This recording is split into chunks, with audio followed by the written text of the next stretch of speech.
The Circum-Pacific region is defined by subduction zone plate boundaries that produce 80% of earthquakes worldwide and have over 400 active volcanoes, earning it the title Pacific Ring of Fire. More than 1/4 of the world's great magnitude 8 or larger earthquakes have occurred in western South America. It is home to the 1960 magnitude 9.5 Chile megathrust earthquake, the largest earthquake ever recorded, and to an array of earthquakes generated by plate boundary and intraplate tectonic processes. Regional tectonics are dominated by subduction of the oceanic Nazca plate beneath the continental South American plate, which produced both the 5,900-kilometer-long Peru-Chile Trench and the arc of active volcanoes parallel to the trench. Rates of convergence range from 5.6 centimeters per year in Ecuador to 6.3 centimeters a year in northern Chile. They have recently been updated using GPS observations. South America has over 800 measured earthquakes every year.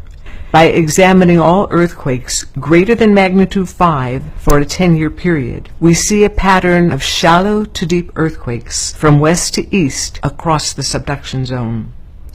A cross-section through central Chile shows how earthquakes outline classic subduction geometry. To 70 kilometers depth, earthquakes are concentrated along the plate boundary, but also occur within both plates near the boundary. Below 70 kilometers, earthquakes occur only within the relatively cold and therefore brittle subducting plate. Andean volcanoes are located above the point where the top of the Nazca plate has subducted to about 150 kilometers depth, 300 kilometers from the trench. Melting of the mantle rock just above the subducting plate, not the melting of the subducting plate itself, generates the magma that supplies these volcanoes. In Ecuador and southern Chile, the pattern of earthquakes is similar, with the oceanic plate diving at an angle of about 30 degrees and volcanoes 300 to 400 kilometers from the trench. However, in most of Peru and about 30 degrees south in Chile, where the volcanoes are absent, earthquakes reveal what is called flat slab subduction. In these segments, the oceanic plate dives to 100 kilometers depth and slides along the bottom of the South American plate for several hundred kilometers before resuming its descent into Earth's mantle. There are no active volcanoes above the flat slab subduction. Flat slab regions occur where unusually thick and therefore buoyant oceanic crust caps the Nazca plate, as along the Nazca and Juan Fernandez ridges. Since 1906, there have been 16 great earthquakes of magnitude 8 or larger on the megathrust boundary between the Nazca and South American plates. Yellow patches indicate the area ruptured in each great earthquake. Gaps between the ruptures, called seismic gaps, are particularly vulnerable to future earthquakes because potential energy continues to build between the locked plates. The region in northernmost Chile was designated the Iquique seismic gap because it had not had a great earthquake since 1877. On April 1st, 2014, a magnitude 8.2 earthquake confirmed the forecast, releasing energy in a portion of the gap. Aside from this gap, the Ecuador-Peru seismic gap is also conspicuous. To explore the mechanics of subduction zone megathrust earthquakes, let's examine the 1960 magnitude 9.5 Chile earthquake, the largest instrumentally recorded seismic event.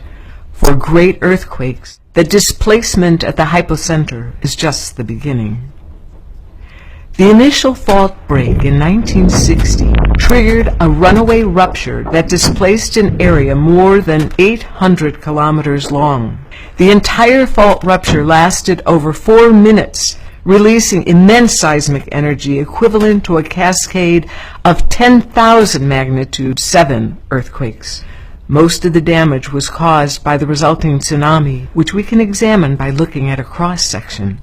The oceanic Nazca Plate dives beneath the more buoyant continental plate. Because tectonic plates are elastic like a spring, the leading edge of the continental plate stores elastic energy as the plates converge. With the megathrust plate boundary locked by friction, the upper plate is forced back and shortened, raising the land surface while depressing the ocean floor between the coast and the trench. In 1960, the force of the converging plates overcame friction, causing the leading edge of the continental plate to lurch seaward.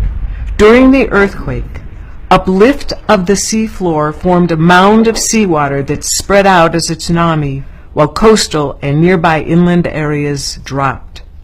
5.8 meters of uplift was measured on several offshore islands, while subsidence by as much as 2.3 meters affected land areas near the coast. The resulting tsunami reached heights of 15 meters along the outer coast, causing over 1,000 of the 1,425 fatalities in Chile.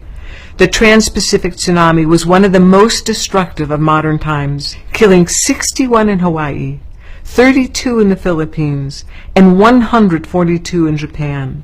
The 1960 tsunami motivated development of the International Pacific Tsunami Warning System.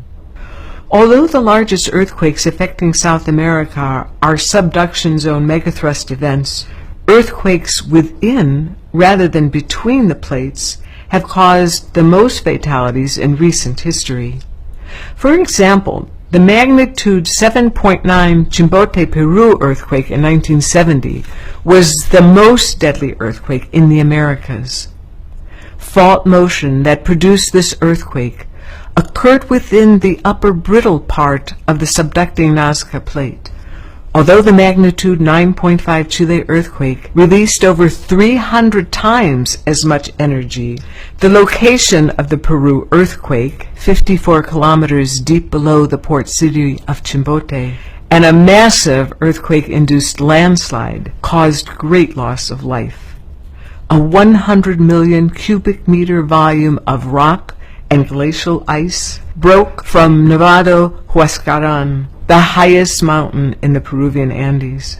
The resulting debris avalanche rushed down a glacial valley at speeds up to 300 kilometers per hour, burying towns in rock, ice, and mud up to 30 meters deep. The death toll was estimated at 70,000. In 1944, the most deadly earthquake in Argentine history destroyed much of San Juan, killing 8,000 beneath collapsed buildings. How did Nazca South American Plate interactions produce this magnitude 7.0 earthquake within the South American crust, 400 kilometers east of the trench? The Sierras Pampeanas region of northwest Argentina is within a flat slab segment of the Nazca South America subduction zone. The cross-section through this region shows earthquakes in two depth intervals within the brittle crusts of both the South American Plate and the underlying Nazca Plate. As the oceanic plate rubs horizontally along the base of the continental plate, compressive forces build in the continental crust. These forces eventually break the continental crust into blocks separated by thrust faults. The magnitude 7 earthquake occurred on one of these thrust faults, rupturing from 20 kilometers deep up to the surface near San Juan. This earthquake demonstrates that intense ground shaking from a nearby magnitude 7 earthquake can be more destructive than a much larger earthquake at a greater distance.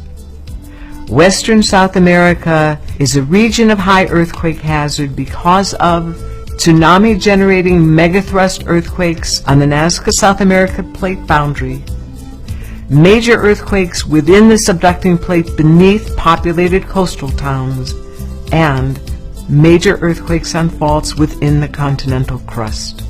Earthquake and tsunami education, along with the construction of earthquake-resilient buildings and infrastructure, have proved to be vitally important in this seismically active region.